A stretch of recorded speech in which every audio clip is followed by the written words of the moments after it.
Hello, everybody. Today I'd like to talk with you about the important role each of us will play in 2010, a role that began more than 3 years ago when we set out on an incredible journey to change this country for the better. Despite the challenges we inherited, we've made great progress. When I took office, our economy was in crisis. Our standing in the world was diminished. Our healthcare system wasn't working for far too many American families. Many people wondered why it seemed like bad behavior on Wall Street was being rewarded, while hard work on Main Street wasn't.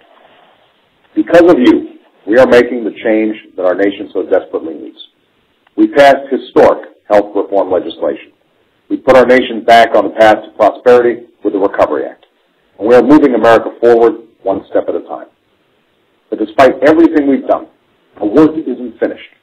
Today, the health insurance companies, the Wall Street banks, and the special interests who have ruled Washington for too long are already focused on November's congressional elections. They see these elections as a chance to put their allies back in power and to undo all that we've accomplished. So this year, I need your help once more.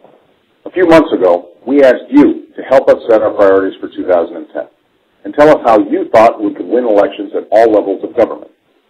You told us your first priority was to make sure the same people who were inspired to vote for the first time in 2008 go back to the polls in 2010. So that's what we're going to do. This year, we're going to reconnect with voters like Claudia Shoals.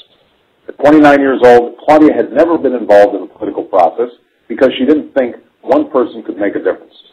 But in 2008, Claudia joined millions of other supporters like you and made her first ever trip to the polls. In 2010, it will be up to each of you to ask folks like Claudia to stay involved and to explain why this year the stakes are higher than ever. It will be up to each of you to make sure that the young people, African Americans, Latinos, and women who powered our victory in 2008 stand together once again. It will be up to each of you to keep our nation moving forward, to keep working to fix Washington, to keep growing our economy, and to keep building a fairer, stronger, and more just America. If you help us do that, if you help us make sure that first-time voters in 2008 make their voices heard again in November, then together we will deliver on the promise of change and hope, prosperity for generations to come. Thanks.